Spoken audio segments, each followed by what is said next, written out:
Hello friends, very good evening to all of you. Again, I welcome you all for my this new video, and I hope you all are be safe and secure at your home during this petrified times. Believe me, I cannot express all the horrendous things in my words. So friends, I am requesting you all of you, please be at your home, keep patience.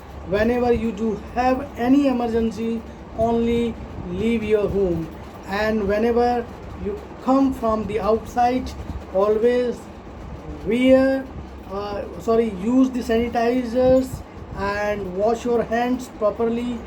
If possible, you can take the shower, or and even you must change your clothes.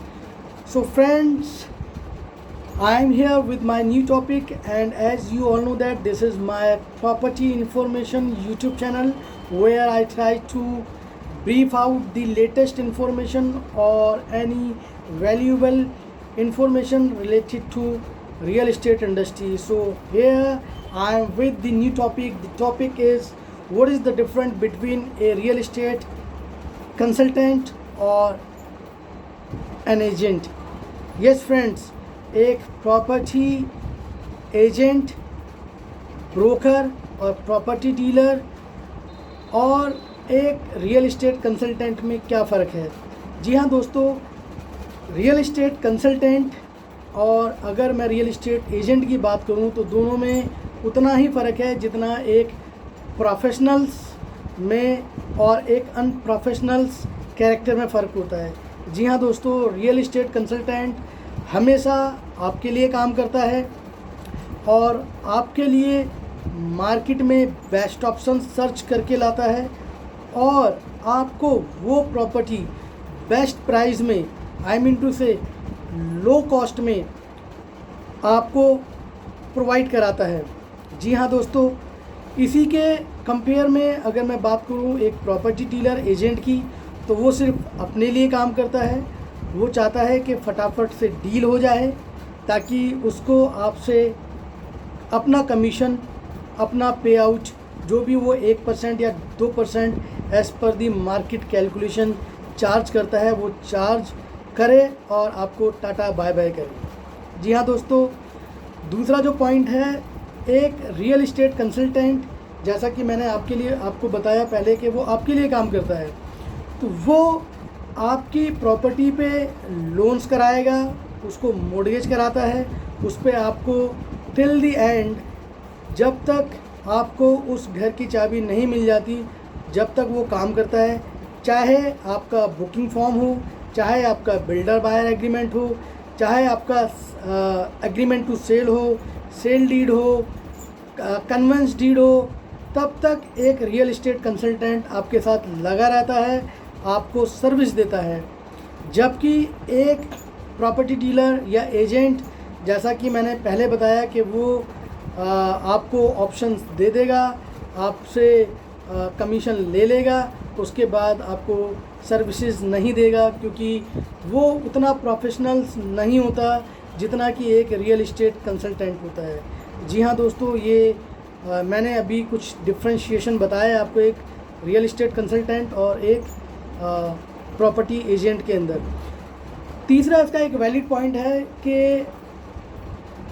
एक real estate consultant primary market में काम करता है, जबकि एक property dealer और एक property agent वो सेकेंडरी मार्केट में काम करता है। जी हाँ दोस्तों, प्राइमरी मार्केट की अगर आपको नॉलेज लेनी है तो आपको मेरा इस पर मैंने एक वीडियो बनाया हुआ है, उसको आपको देखना होगा, जिससे आपको ये पता लग सके कि प्राइमरी मार्केट क्या होती है और सेकेंडरी मार्केट क्या होती है।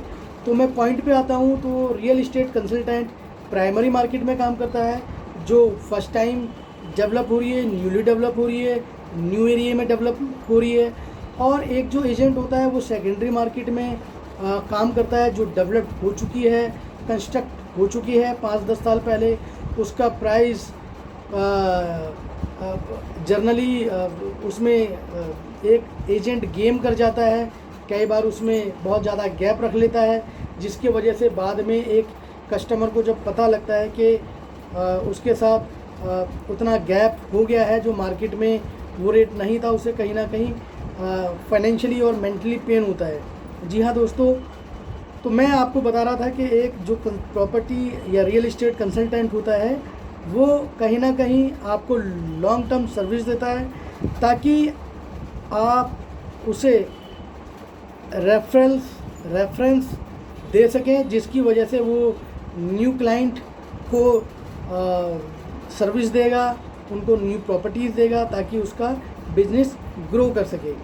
जी हाँ दोस्तों, जबकि एक एजेंट जो होता है वो आपकी प्रॉपर्टी आपको देके वो नमस्ते कर लेता है, वो आपको सर्विसेज जर्नली नहीं देता है, क्योंकि वो उतना प्रोफेशनल नहीं है। उसे इस बात से मतलब नहीं है कि उसने क्या सर्विसेज देनी है। जैसा कि मैंने बताया, लोन की सर्विसेज, बिल्डर बायर एग्रीमेंट से लेके आपके हाथ में चाबी आने तक की सर्विसेज। तो ये कुछ ऐसे पॉइंट हैं जो जिनकी वजह से मैंने कोशिश करी है कि आप समझ सकें एक रियल इस्टेट कंसल्टेंट और एक प्रॉपर्टी डीलर में क्या फ़र्क है। और एक रियल इस्टेट कंसल्टेंट पेन लेता है, क्योंकि उसे पता है कि वो पेन लेगा तभी वो गेन लेगा। एक इसके कंपेयर में एक प्रॉपर्टी डीलर वो पेन नहीं लेना चाहता, वो चाहता है कि जस्ट मैंने प्रॉपर्टी बेच दी, मैंने अपना 1% या 2% कमीशन कमा लिया है, अब आप मुझसे टू से क्लाइंट उससे बात करता है तो ठीक है, कुछ नए क्लाइंट्स देता है तो ठीक है, अदरवाइज़ वो उसके कल्चर में नहीं होता है।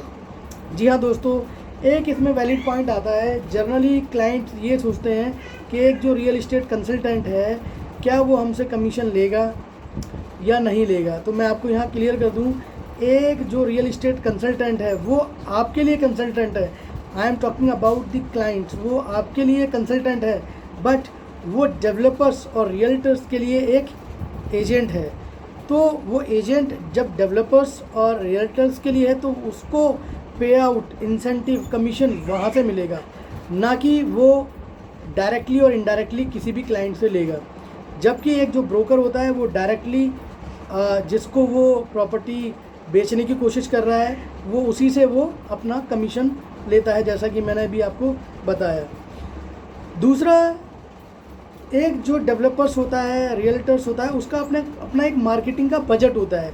उस बजट में उसको अपने प्रॉपर्टीज़ की क्या मार्केटिंग करानी है, क्या उसको प्रमोशन एक्टिविटीज़ करानी है, उसी के अंदर उसका उस कंसल्टेंट का कमीशन भी इंक्लूड होता है। जी हाँ दोस्तों, उस पूरे फ्रेम के अंदर जो एक डेवलपर्स ने प्लानिंग करी हुई है कि उसको कितना मार्केटिंग के अंदर खर्च करना है, तो उसी के अंतर्गत उस कंसल्टेंट की कमीशन भी इंक्लूड है।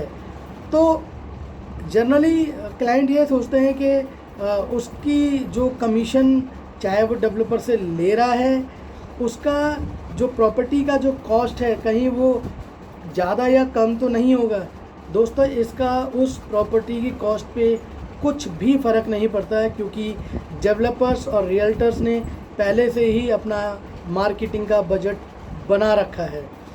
तो दोस्तों, ये कुछ मैंने वैलिड पॉइंट देने की कोशिश करी है कि क्या फ़र्क है एक रियल इस्टेट कंसल्टेंट और एक प्रॉपर्टी डीलर, एजेंट और कमीशन एजेंट्स में। सो मैं उम्मीद करता हूँ कि आपको ये मेरा वीडियो पसंद आया होगा। प्लीज़ इस वीडियो को लाइक कीजिए, इस पे अपने वैल्यूएबल कमेंट्स दीजिए, ताकि मैं आपके वैल्यूएबल कमेंट्स पे जो भी इस पर सजेशन आएंगे उन पे और कुछ नई वीडियोस बना सकूं, और आपको कुछ भी जो भी आपकी डिज़ायर्स हैं, जो भी आपकी विश है, उसके हिसाब से मैं न्यू वीडियोस पे अपनी रियल एस्टेट से रिलेटेड इन्फॉर्मेशन डाल सकूं।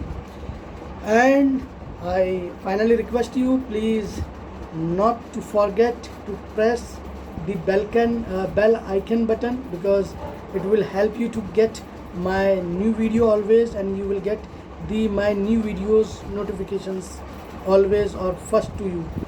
So please be careful, be at your home and follow the government's rules and regulations, and please help to needy people in this condition, because this is the time to living in unity.